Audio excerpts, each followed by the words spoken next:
สวัสดีค่ะวันนี้แม่จะมารีวิวสกูตชี่ที่เข้ามาใหม่ในร้านนะคะก็เดี๋ยวขอบอกกติกาก่อนเนาะดูรูปภาพทั้งหมดนะคะได้ที่ Facebook ชื่อน้องขุนพลนะคะแล้วก็สามารถสั่งของได้ทางอินบ็อกซ์แล้วก็ทางไลน์ของแม่นะคะซึ่งรายละเอียดเนี่ยจะลงไว้ที่ใต้คลิปแล้วต้องกดดูรายละเอียดใต้คลิปด้วยนะคะแล้วแม่เนี่ยรับโอนเงินทาง Wallet แล้วก็บัญชีธนาคารนะคะไม่รับเติมเงินไม่รับผ่อนไม่รับจองแล้วก็ไม่รับโอนในกรณีที่ไม่มีหลักฐานการโอนมาให้นะคะเพราะว่าเดี๋ยวจะมีปัญหาเนาะต้องมีหลักฐานการโอนมาให้หลังส่งนะคะแล้วก็อาจจะตอบไลน์ช้านิดนึงนะคะตอบข้อความช้านะคะก็ต้องถ้าเกิดว่าใครรีบเนี่ยขอให้ผ่านไปก่อนเนาะก็คือดูไว้แล้วก็เปรียบเทียบราคาได้นะคะแต่ว่าถ้าเกิดต้องการความรวดเร็วเนี่ยของร้านแม่จะตอบช้าหน่อยนะก็เดี๋ยวใครดูคลิปนี้อยู่ก็เตรียมปากกากระดาษนะคะมาจดราคาเอาไว้เลยนะคะจะได้รู้ว่าแต่ละชิ้นราคาเท่าไหร่เผื่อจะเอาไปเปรียบเทียบกับร้านอื่นได้นะคะถ้าเกิดที่ไหนของแม่ถูกก็สามารถที่จะสั่งร้านแม่ได้นะเดี๋ยวเรามาเริ่มที่มินิกันเลยค่ะอย่างแรกนะคะเป็นมินิราคาชิ้นละ10 บาทนะคะก็จะมีเป็นแบบหน้ากระต่ายแบบนี้นะคะแบบนี้มี2สีก็คือสีเหลืองแล้วก็สีชมพูนะคะอันนี้จะสโลน้อยนะคะแต่ว่าชิ้นใหญ่ค่ะต่อไปเป็นแบบหน้าตลกแบบนี้นะคะอย่างนี้เลยชิ้นก็จะเป็นชิ้นค่อนข้างใหญ่เลยนะคะนี่เป็นตัวอย่างสีนะก็จะมีประมาณนี้นะคะมีหลายหน้านะ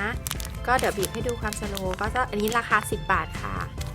ต่อไปเป็นโดนัทคิตตี้นะคะมีทั้งหมด5สีด้วยกันนะก็แต่ว่าเวลาสั่งมานี้อาจจะไม่ได้ระบุสีให้นะคะเพราะว่ามันจะสรุปยอดแล้วก็เช็คของยากนะขอแบบสั่งเป็นจำนวนชิ้นไปเลยนะคะก็เนื้อดีนะคะนุ่มสโลนะอันนี้ชิ้นละ10 บาทเหมือนเดิมนะคะนี่เลยไปนะคะเป็นแบบแฮมเบอร์เกอร์นะคะมีเป็นแบบโรยงาแล้วก็เป็นแบบเป็นหน้าตามีหน้าแบบนี้นะคะชิ้นละ10 บาทนะคะเนื้อคล้ายๆกันนะคะแล้วก็จะมีเป็นกล้วยนะคะกล้วยก็มานิดหน่อยนะคะแบบนี้เลยแต่ว่าบางร้านเขาอาจจะแพ็คมาให้เป็นแบบงอๆแบบนี้แต่ว่าขนาดเท่ากันนะคะชิ้นละ10 บาทมีเต่าด้วยนะคะเต่าก็10 บาทเหมือนกันนะคะก็อันนี้เป็นตัวอย่างสีนะก็มีหลายสีนะคะแบบนี้เลยนะราคาชิ้นละ10 บาทนะคะไปเป็นวัฟเฟิลนะคะเป็นวัฟเฟิลมีโบนะคะก็จะมีประมาณแบบนี้นะคะแบบว่าเป็นราดซอสแล้วก็เป็นแบบท็อปปิ้งนะคะนี่เลยราคาชิ้นละ10 บาทค่ะแล้วก็มีเป็นหน้าคิตตี้นะคะแบบนี้นะชิ้นละ10 บาทเหมือนกันนะคะก็มีหลายสีนะคะชิ้นละ10 บาทนะคะนี่เลยชิ้นใหญ่นะแบบนี้นะคะก็เนื้อสโลประมาณนี้เนาะแล้วก็จะมีเป็นบางแผ่นนะคะนี่เลยบางแผ่นเป็นแผ่นบางนะคะก็ความสโลอาจจะน้อยกว่าเพื่อนนิดนึงนะนี่ค่ะชิ้นละ10 บาทนะคะมีเป็นแบบเป็นแผ่นแนวตั้งแนวแบบสูงแนวสูงก็มีนะไหนนะแบบนี้นะคะนี่เลยชิ้นละ10 บาทนะคะนี่เป็นแบบคะนะคะก็มีมาแบบนิดหน่อยๆนะคะเป็นแบบนี้นะไม่แน่ใจว่าเรียกว่าอะไรยังไงก็คือแคปรูปแล้วก็บอกจำนวนมาได้นะคะแล้วก็จะมีเป็นปลาด้วยนะคะมีเป็นเมลอนปังเมลอนแบบนี้นะคะอันนี้ก็เป็นตัวอย่างนะนี่เลยอันนี้เป็นปลานี่ก็ขายดีแต่ว่ามันไม่ค่อยมีของแล้วนะคะของมาแค่นี้นะนี่ค่ะนี่เลยราคาชิ้นละ10 บาทค่ะต่อไปเป็นแบบชิ้นละ12 บาทนะคะก็จะมีเป็นโดนัทแบบนี้นะคะเป็นราดซอสแล้วก็โรยท็อปปิ้งด้วยนะคะก็จะมีประมาณ2หน้าแค่นี้นะคะเป็นสีเหลืองแล้วก็สีม่วงนะชิ้นละ12 บาทนะคะอันนี้บีบให้ดูความสโลก็จะประมาณนี้นะคะนี่เลยอันนี้ก็สโลน้อยกว่านะแล้วก็จะมีเป็นถั่วนะคะก็เป็นไซส์เกือบมีเดียมนะคะชิ้นละ12 บาทนะอันนี้ค่ะเป็นตัวอย่างสีนะคะก็น่ารักนะคะมีหลายหน้าแล้วก็มีหลายสีเลยนะคะชิ้นละ12 บาทนะคะแล้วก็มีเป็นตัวหมีด้วยนะคะตัวหมีแบบนี้นะนี่เป็นหมียีนขนาดนี้ตัวใหญ่กว่าตัวละ10 บาทที่เคยรับมานะคะแบบนี้เลยแล้วก็จะมีเป็นสีน้ำตาลแล้วก็เป็นสีเหลืองนะคะชิ้นละ12 บาทค่ะราคาชิ้นละ20 บาทนะคะก็จะมีเป็นเมลอนสีเขียวนะคะแบบนี้เลย20 บาทนะคะเลมอนสีเขียวนะคะแล้วก็อันนี้ฝรั่งราคา20 บาทนะคะอันนี้เป็นพวกผลไม้ก่อนนะแล้วก็เป็นมังคุดสีม่วงนะคะแล้วก็จะมีเป็นมังคุดสีชมพูแบบนี้ด้วยนะคะ20 บาทเหมือนกันนะคะแล้วก็จะมีเป็นแอปเปิลลูกเล็กแบบนี้นะคะราคาชิ้นละ20 บาทนะมีเป็นเป็ดด้วยนะคะเป็ดสีเหลืองนี่เลย20 บาทเบอร์เกอร์แบบมีหน้านะคะอันนี้ก็จะชิ้นใหญ่ขึ้นมาหน่อยนะคะราคา20 บาทแล้วก็เป็นพวกบันขนาดกลางๆนะคะแบบนี้เลยนะชิ้นละ20 บาทเท่ากันนะคะอันนี้ความสโลเนาะแล้วก็จะมีเป็นแบบมันนะคะหัวมันแบบนี้นะคะแบบมีหน้า อันนี้ก็ราคาชิ้นละ20 บาทเหมือนกันนะคะไอติมก็มีมาเพิ่มนะคะแบบนี้นะที่หมดไปแล้วอันนี้ขายดีมากเลยนะคะรอบที่แล้วเนาะเป็นไอติมโคนแหลมนะคะชิ้นละ20 บาทนะคะแล้วก็มีเป็นตัวเป็ดแบบนี้ด้วยนะคะราคาชิ้นละ20 บาทมีเป็นเต้าหู้นะคะเต้าหู้แบบนี้หน้าแบบนี้นะอันนี้ก็จะมีหลายสีนะคะรอบที่แล้วก็เอามาขายดีนะคะหมดแล้วนะพวก20รอบเก่านะคะนี่เป็นรอบใหม่เนาะมีความสโลว์เนาะมีเป็นคิตตี้นะคะคิตตี้โบก็จะมีหลายสีนะ20 บาทแล้วก็เป็นปังเนยสดนะคะราคาชิ้นละ20 บาทเหมือนกันค่ะถ้าเป็นแบบราคา20 บาทนะคะก็จะมีเป็นหลายแบบนะเริ่มจากมะม่วงก่อนอันนี้ชิ้นที่เคยขาย35 บาทเลยนะคะขนาดเท่ากันนะแต่ว่าเนื้อมันอาจจะสโลว์น้อยกว่านะคะราคา20 บาทเนาะแล้วก็มีเป็นแพนเค้กคาบินะคะน่าจะเป็นแพนเค้กเดี๋ยวตัวอย่างสีทั้งหมดก็คือเดี๋ยวให้ดูที่ Facebook น้องขุนพลนะคะอันนี้ก็มีหลายสีนะนี่เลยนี่ก็น่ารักนะคะราคา25 บาทนะแล้วก็จะมีเป็นหัวกระรอกแบบนี้นะคะมีสีเดียวเป็นสีม่วงนะคะราคาชิ้นละ25 บาทมีเป็นขวดนมเล็กแบบนี้ด้วยนะคะอันนี้ส่วนใหญ่จะเป็นสีชมพูกับสีดำนะคะอาจจะมีสีฟ้ามาบ้างนะคะเดี๋ยวดูสีทั้งหมดได้ที่ Facebook เลยมีเป็นแก้วมังกรด้วยนะคะราคา25 บาทแบบนี้นะคะแอปเปิ้ล25 บาทนะคะลูกใหญ่ขึ้นมาหน่อยนะขนาดนี้นะคะแล้วก็จะมีเป็นหัวสุนัขแบบนี้25 บาทนะคะมีเป็นถั่วนะคะถั่วนี้ส่วนใหญ่จะเป็นสีเขียวแล้วก็สีเหลืองนะคะอาจจะมีสีชมพูมานิดหน่อยนะคะนี่เลยอันนี้เป็นขนมปังนะคะ25 บาทเหมือนกันนะคะมีฟักทองนะคะแล้วก็เป็นไอติมกะทิลายจุดนะคะฟักทองก็25 บาทนะ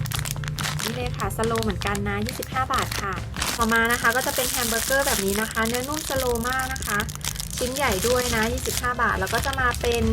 มะเขือสีม่วงนะคะอันนี้ก็ชิ้นละ25 บาทอันนี้คุ้มเหมือนกันนะคะมาใหม่เลยชิ้นยาวนะคะแบบนี้เลยเท่ากับข้าวโพดเลยนะคะข้าวโพดนี่ก็25 บาทเหมือนกันนะคะมีแบบข้าวโพดปิ้ง25 บาทนะคะแล้วก็เป็นข้าวโพดต้มนะคะแบบไม่มีลายเนาะแบบนี้นะคะสีเหลืองล้วนนะคะ25 บาทค่ะไปเป็นแบบราคา30 บาทนะคะก็จะมีเป็นเค้กซีกแบบนี้นะคะก็เดี๋ยวเอาตัวอย่างมาให้นะสีฟ้าสีชมพูสีเขียวนะคะแล้วก็จะมีเป็นแบบสีเหลืองด้วยนะคะน่ารักมากเลยนะคะของไม่แท้นะคะเนื้อก็ดีนะคะนุ่มสลูนะราคา30 บาทค่ะแล้วก็จะเป็นแบบนี้นะคะเป็นเหมือนเดิมบันเบอร์เกอร์บันนะคะแบบจัมโบ้นะ30 บาทค่ะไป35 บาทนะคะอันนี้ก็เพิ่งมาใหม่เหมือนกันนะคะยังไม่เคยเห็นเนาะเป็นแพนด้าโดนัทแพนด้านะคะอันนี้จะเป็นสีออกหวานๆนะราคา35 บาทนะคะนี่เลยที่จริงมันมีหลายสีนะคะมันมีพวกหัวสีเขียวอย่างนี้ก็มีนะคะแต่ว่าจะเลือกสีไม่ได้นะคะยังไงก็คือสั่งมาเป็นโดนัทแพนด้าเลยนะคะชิ้นละ35 บาทนะต่อไปเป็นแบบ35 บาทเหมือนกันนะคะพวก35 บาทเนี้ยจะ3ชิ้นร้อยนะคะเหมือนโดนัทแพนด้าเมื่อกี้นะ3ชิ้นร้อยเหมือนกันนะคะแบบต่อมาก็คือจะเป็นแบบรองเท้าหน้าคาบิแบบนี้นะคะตอนนี้มีสีม่วงแล้วก็เป็นสีน้ำตาลนะคะ35 บาท3ชิ้นร้อยนะคะแล้วก็จะเป็นตังเกียนะคะนี่เลย35 บาทเหมือนกันนะคะข้าวโพดแบบมีเปลือกนะคะอันนี้ก็เนื้อดีนะคะนุ่มสโลนะมีเป็นดอกกระหล่ำนะคะมาเพิ่มนะคะนี่เลย35 บาทนะคะปังปอนหูดิบช็อกโกแลตนะคะ35 บาท3ชิ้นร้อยนะคะแล้วก็เป็นพวกผลไม้นะมีแก้วมังกรมะเฟืองแล้วก็กล้วยสีชมพูนะคะนี่เลยอันนี้ด้วยนะคะมะเฟืองแล้วก็เป็นแก้วมังกรนะคะแก้วมังกรเนื้อดีมากเลยนะคะ35 บาทค่ากัน3ชิ้นร้อยนะคะไปเป็นแบบราคา40 บาทนะคะก็จะเป็นเค้กซีกนะคะเดี๋ยวคัพเค้กกับพวกคัพเค้กแล้วก็ถ้วยคิตตี้อะไรอย่างนี้เดี๋ยวตามมานะคะพอดีว่าของมันยังไม่มาส่งเนาะตอนนี้มีสีแค่สีน้ำตาลแล้วก็สีชมพูนะคะราคาชิ้นละ40 บาทเนาะสีเหลืองเห็นอันนี้สีน้ำตาลนะคะนี่เลยสีเหลืองมีมานิดหน่อยนะคะแบบนี้นะอันนี้ราคาชิ้นละ40 บาทนะคะมีสายบอลเชนสีทองให้นะแล้วก็จะมีโคนคาบินะคะนี่แล้วเดี๋ยวที่เหลือเดี๋ยวตามมานะคะพวกคัพเค้กแล้วก็ถ้วยไอติมนะคะที่ขายดีๆนะ40 บาทค่ะไปเป็นแบบไอติมนะคะไอติมแพนด้าไอติมหมีนะคะสีน้ำตาลเนาะแบบนี้เลยพวกแพนด้าเนี่ยหมดแล้วนะคะแบบนี้เลยมีแต่สีน้ำตาลมาเพิ่มนะคะราคา60 บาทแล้วก็ต่อไปเป็นแบบราคา70นะคะซูชิมาแค่2แบบก็คือจะเป็นซูชิแซลมอนนะคะเป็นกลิ่นเมลอนแบบหอมมากเลยนะแล้วก็เป็นซูชิไข่หวานชิ้นใหญ่แบบนี้นะคะ มีสายคาดสีดำแบบเดียวนะคะชิ้นละ70 บาทเดี๋ยวแถมสายบอลชิ้นสีทองให้นะคะต่อมานะคะก็จะมีเป็นปลาวาฬสีฟ้านะคะมีสีเดียวนะสีชมพูไม่มานะคะราคาชิ้นละ70 บาทนะแล้วก็จะมีเป็นอุนจินะคะอุนจิมาแบบ2สีเลยนะคะก็เป็นสตรอเบอรี่สีแดงนะคะแบบนี้นะแล้วก็เป็นแบบแฮมเบอร์เกอร์สีเหลืองนะคะเนื้อนิ่มสโลนะคะมีสายสีทองแถมไปให้ด้วยนะคะแล้วก็จะมีเป็นไข่ถั่ว3สีนะคะชิ้นละ70 บาทเหมือนกันนะคะแบบนี้เลยนะปลาวาฬอุนจิแล้วก็ถั่ว3สีนะคะชิ้นละ70 บาทค่ะเป็นแบบราคา80 บาทนะคะก็จะเริ่มด้วยซาลาเปานะคะสีขาวกับสีชมพูมาเพิ่มแล้วนะคะแล้วก็เป็นสีลุ้งเหมือนเดิมนะชิ้นละ80 บาทนะคะนี่เลยแบบเนื้อนุ่มมากเลยนะคะนี่สีชมพูนะคะเนื้อดีแล้วก็นี่เป็นสีลุ้งนะคะหอมมากด้วยนะราคา80 บาทค่ะค่ะสำหรับซาลาเปานะคะก็จะมีเป็นลายเส้นด้วยนะคะด้านหลังเขียนว่า Cutie Creative นะคะไม่แน่ใจว่าเห็นชัดไหมอยู่ตรงด้านล่างของเขานะคะด้านหลังเนาะ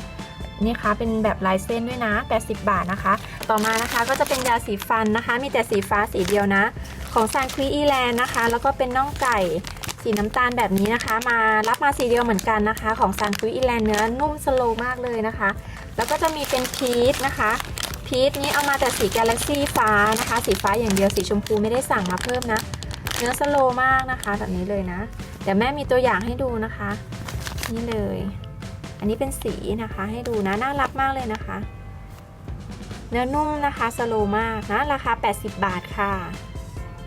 ต่อไปเป็นปังหนอนนะคะไซส์ใหญ่มากเลยนะคะเป็นแบบขนาดยาวเลยนะราคา90 บาทนะคะแพ็กเกจของเขาเนี่ยมันเขียนว่าซานคุยอีแลนด์นะคะแต่ว่าแม่ยังไม่เห็นลายเส้นนะชิ้นละ90 บาทมี2สีก็คือสีชมพูนะคะแบบนี้เลยนะแล้วก็เป็นสีน้ำตาลนะคะอันนี้เป็นตัวอย่างนะคะก็คือว่าผิวเขาจะเป็นประมาณแบบนี้นะคะอาจจะมีแบบไม่ค่อยเรียบร้อยทางด้านหลังบ้างนะคะแต่ว่าชิ้นค่อนข้างใหญ่เลยนะแล้วก็แพ็กเกจน่ารักมากเลยนะคะนี่เลยอันนี้เดี๋ยวให้ดูแพ็กเกจทางด้านหลังนะคะอันนี้นะคะน่ารักมากเลยนะคะเป็นของซานควีอีแลนด์นะต่อไปเป็นแบบเป็นเมลอนนะคะแบบนี้เลยราคาชิ้นละ110 บาทเหมือนเดิมนะคะอันนี้ก็รับเข้ามาเพิ่มแล้วนะราคาชิ้นละ110 บาทนะคะแล้วก็จะมีเป็นตำรวจหญิงนะคะแบบนี้เลยชิ้นละ120 บาทนะคะงานดีนะเนื้อนุ่มสโลว์เลยนะคะแล้วก็มีเป็นขวดนมนะคะเด็กถือขวดนมแบบนี้นะคะของเล่ยๆมา2สีแค่สีฟ้ากับสีชมพูนะคะนี่เลยนะคะมีลายเส้นอยู่ทางด้านหลังนะ120 บาทต่อมานะคะก็จะเป็นแพนเค้กนะคะแพนเค้กกระต่ายนะคะอย่างนี้เลยนะมี2สีฟ้ากับสีขาวแล้วก็สีชมพูนะคะชิ้นละ120 บาทนะคะไปเป็นแบบราคา130 บาทนะคะก็จะมีเป็นฟักทองนะของเป็นแพ็กเกจสกุชชี่ฟันแบบนี้นะคะอันนี้เป็นแพ็กเกจทางด้านหลังนะนี่เลยมี2สีคือสีน้ำตาลแล้วก็สีน้ำเงินนะคะเนื้อนิ่มมากเลยนะคะเนื้อนิ่มสโลว์เลยเป็นแบบเหมือนมาฮาโลวีนของเดือนที่แล้วนะคะแล้วก็ต่อมานะคะก็จะเป็นกาน้ำของเล่ยๆนะคะมีทั้งหมด4สีด้วยกันนะก็เป็นสีหมวกเป็นฝาสีม่วงอ่อนนะคะแล้วก็มีเป็นฝาสีชมพูแบบนี้นะคะแล้วก็เป็นฝาสีขาวนะตรงนี้หน้าเหมือนหน้าแพนด้าหน้าหมีเลยนะคะแล้วก็เป็นฝาสีดำแบบนี้นะคะเดี๋ยวแม่จะมีตัวอย่างให้ดูนะมันมีสีแต่ว่ามันเป็นแบบ2แบบนะคะฝาสีชมพูกับฝาสีม่วงเนี่ยเขาจะมีเป็นกาน้ำตรงนี้ออกมาเป็นหูกาแบบนี้นะคะแต่ว่าสีดำกับฝาสีขาวเนี่ยจะเป็นแบบนี้ธรรมดานะแต่ว่าเนื้อดีมากเลยนะคะแล้วก็จะมีเป็นลายเส้นอยู่ทางด้านล่างแบบนี้นะคะเขียนว่าเล่ยๆนะเนื้อนิ่มแล้วก็กลิ่นหอมมากเลยนะคะอันนี้สโลว์นะคะราคาชิ้นละ130 บาทนะคะน่ารักมากๆเลยนะคะเป็นราคา130 บาทเหมือนกันนะคะเป็นหอยสีลุ้งนะมี2แบบก็คือจะเป็นแบบหอยแบบนี้เลยนะคะไม่แน่ใจว่าเรียกว่าเป็นหอยอะไรและอันนี้เป็นเหมือนหอยโข่งหอยสังนะคะแบบนี้เป็นสีลุ้งเหมือนกันนะคะเนื้อดีเหมือนกันแพ็กเกจเขาจะมาเป็นแบบซองนี้นะคะเป็นลายหอยนะคะนี่เลยราคาชิ้นละ130 บาทนะคะแล้วก็จะมีเป็นแบบขวดนมผีด้วยนะตรงตาแล้วก็ตรงปากของเขาเนี่ยเรืองแสงได้ด้วยนะคะเหมือนหัวกะโหลกเลยนะคะเนื้อดีนะ130 บาทนะคะค่ะแล้วก็130 บาทต่อมานะคะก็จะเป็นเหมือนลูกอมค่ะซองลูกอมนะคะแล้วก็มีลุ้งอยู่ทางด้านหน้านะคะราคาชิ้นละ130 บาทเหมือนกันนะคะตัวนี้น่ารักมากเลยนะคะสีจะออกแบบเงามุกนิดนึงนะคะอันนี้เป็นตัวอย่างนะคะเนื้อดีนะคะนุ่มสโลว์เลยแล้วก็ทางด้านหลังนะคะก็จะมีเป็นลายเส้นนะคะอาจจะมองไม่ค่อยเห็นนะ เขียนว่า TNU นะคะถ้าเกิดพูดผิดก็ต้องขอโทษด้วยนะคะไม่แน่ใจว่าอ่านว่าอะไรนะคะนี่เลยนะคะราคาชิ้นละ130 บาทค่ะเป็นตัวอย่างดังโง่นะคะเหมือนเป็นลูกชิ้นเนาะ4 อันนะคะของซองเป็นของสกุตชี่ฟันแต่แม่ไม่รู้ว่ามันคือของแท้หรือเปล่านะคะอันนี้เป็นซองด้านหลังนะคะแบบอันนี้สีน่ารักมากเลยมันก็จะเป็นไล่สีแบบนี้นะคะก็น่าซื้อเก็บไว้เหมือนกันนะคะมีลายเส้นอยู่ทางด้านล่างด้วยนะเขียนว่าสกุตชี่ฟันนะคะน่ารักมากเลยแล้วก็นิ่มมากนะคะอันนี้น่ารักจริงๆเลยนะคะนี่เหมือนลูกชิ้นเลยนะมันไล่สีนะคะราคาชิ้นละ160 บาทค่ะไปเป็นปังเมลอนแบบไม่แท้นะคะมีสีม่วงแล้วก็เป็นสีเขียวแบบนี้นะคะราคาชิ้นละ160 บาทเท่ากันนะคะสีน้ำตาลยังไม่ได้มาเพิ่มนะแบบนี้เลยเดี๋ยวกำลังตามมานะมี2สีก่อนนะคะตอนนี้160 บาทค่ะเป็นม้าโพนี่นะคะแบบมีเขาสีเหลืองนะถ้ากำลังนั่งอยู่นะคะตาแบวมากเลยนะตัวนี้มีสีชมพูสีเดียวนะคะราคาชิ้นละ180 บาทนะคะเป็นตัวใหญ่นะ180 บาทค่ะ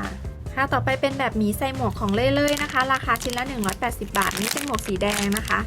ของเล่ยๆงานดีมากเลยนะคะเนื้อนิ่มสโลว์แล้วก็ราคาไม่แพงด้วยนะแบบว่ามีลายเส้นแบบนี้นะคะอันนี้เป็นตัวอย่างนะคะนี่เป็นหมวกสีม่วงนะคะแล้วก็มีลายเส้นอยู่ทางด้านล่างฐานของเขานะเนื้อดีมากเลยนะคะแบบนี้นะราคาชิ้นละ180 บาทนะคะค่ะต่อไปเป็นตัวกลมว้าวนะคะ WOOW เหมือนกันนะคะมีลายเส้นอยู่ทางด้านหลังนะตอนนี้มี2สีคือสีขาวแล้วก็เป็นสีเหลืองแบบนี้นะคะชิ้นละ240 บาทเนาะตัวใหญ่มากเลยนะคะตัวนี้ตัวกลมน่ารักเลยนะแล้วก็จะมีเป็นหมูใส่ห่วงยางนะคะเป็นหมูขนาดใหญ่เลยนะแบบนี้เลยนะคะห่วงยางเขาจะมีเป็น2สีนะคะสีม่วงแล้วก็เป็นสีฟ้านะคะชิ้นใหญ่มากนะคะตรงนี้เลยอันนี้นะคะชิ้นละราคาชิ้นละ250 บาทนะคะงานดีมากเลยชิ้นใหญ่มากเบิ่มมากนะคะแล้วก็สุดท้ายนะคะจะเป็นแบบเขาเรียกว่าเหมือนปังพาสเซลนะคะของเป็นซองของจิงเจิลสกุชชี่นะคะราคาชิ้นละ230 บาทนะคะแบบนี้เลยอันนี้ก็เป็นสีลุ้งไล่สีนะคะ230 บาทค่ะ